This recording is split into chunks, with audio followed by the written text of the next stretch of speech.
So, when a civilization falls, what's actually left behind? Is it, just random dust and ruins? Or are there rules, real principles that decide what gets remembered and what gets completely erased from history? Well, today we're going on a journey to find those rules. Just think about that for a second. Every single hour you live is broken into 60 minutes, and every one of those minutes has 60 seconds. You and I, we never chose those numbers. They were picked for us by a people who then vanished so completely that for 4,000 years, nobody even knew they existed. And that's the incredible mystery we're starting with today. And this just perfectly illustrates the paradox, right?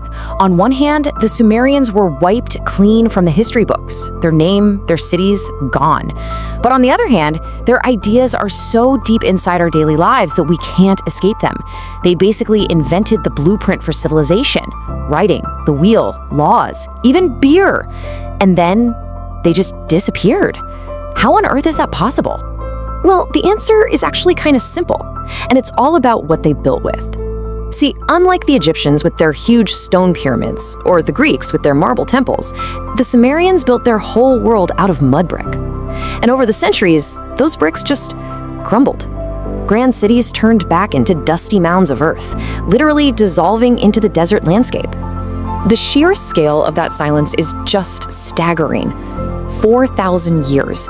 To put that into perspective for you, that's twice the amount of time that separates us right now from the fall of the Roman Empire. An entire foundational culture, the very people who invented the whole idea of a city, just gone. It's a really chilling reminder of how fragile our collective memory actually is. Okay, so that brings us to the next layer of this mystery. We've seen how a physical civilization can be erased, but what about a cultural one? What happens when wave after wave of the world's greatest empires marches into your homeland with the clear goal of wiping you out for good? For this, our next case study, ancient Iran, gives us a pretty incredible answer. For thousands of years, it was this constant target of conquest. But instead of vanishing, Iranian culture developed this really unique, really powerful survival trick. It learned how to lose the battle on the ground so it could win the long war for its identity. And just look at this list. It's a who's who of history's most terrifying military forces.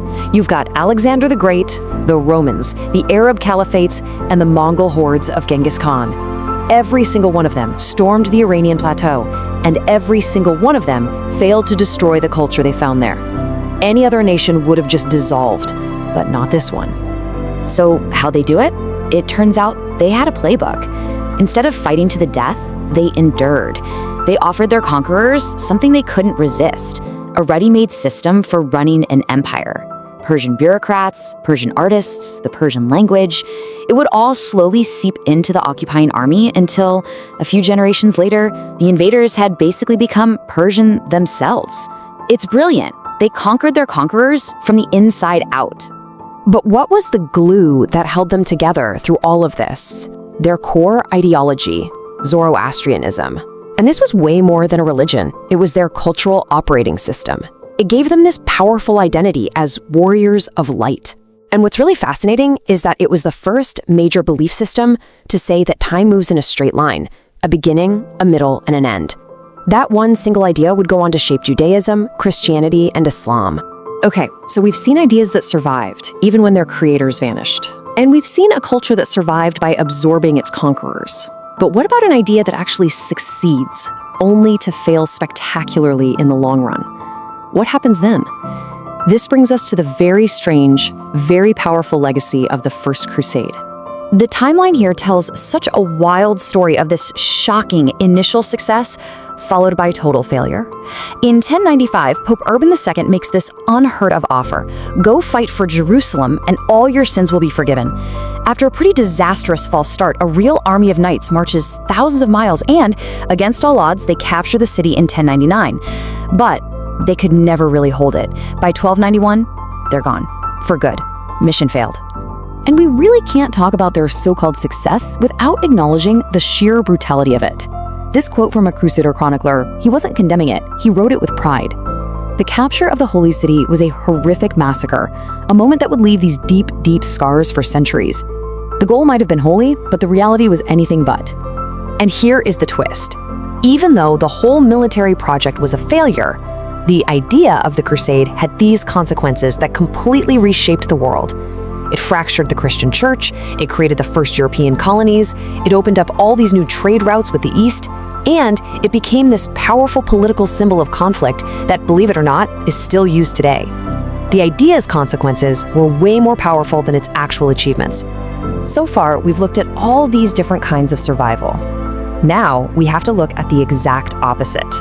What happens when a system is engineered not for survival, but for the total systematic annihilation of a person, their family, and their very memory? For that, let's turn to Stalin's Russia. This is how it worked. The whole system ran on denunciations. It basically weaponized personal grudges. Your neighbor could write a single anonymous sentence to the secret police, and that was it. That was all it took. They'd come for you in the middle of the night in a black car, and you would just vanish. No proof was needed, only an accusation. And the erasure was designed to be absolute. It wasn't just about you. This legal category, CHSIR, meant that if you were arrested, your wife was automatically considered a criminal too. She'd be sent to a labor camp. Your kids would be taken to state orphanages. Their last names changed, all to make sure the family line and its memory were severed forever. The scale of it is almost impossible to wrap your head around. In just 2 years, during the Great Purge, nearly 700,000 people were systematically executed. And they weren't just killed, they were erased from photographs. Their names were stricken from records. This was the terrifying power of a state deciding not just who lives and who dies, but who's even allowed to be remembered. So after all that, a civilization that dissolved, a culture that absorbed, an idea that failed but echoed, and a system built to erase, what's the pattern? What are the underlying rules that seem to dictate what actually survives the wreck of time? This is where it all clicks into place. You can see 4 clear principles at play. The Sumerians survived through their medium. Their ideas were written on clay, which is almost indestructible. The Iranians survived through ideology. Their cultural code was strong enough to reprogram their invaders.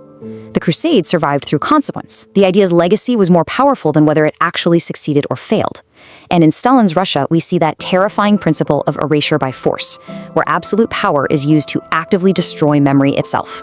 And this brings everything right back to our world, today. All these principles, they're still at play, but the arena has changed. The battle for history, for what gets saved and what gets deleted, is now happening at the speed of light in our digital age. Information is being created and destroyed on a scale those ancient civilizations could never have even imagined. So it all leads to this one final question for us. What is our clay tablet? What's the durable thing that's going to carry our ideas into the future? Will our memes, our social media feeds, our endless streams of data, will any of it survive? Or will it all just dissolve into digital dust, leaving future historians to wonder who on earth we were and what we cared about? What will our echo be?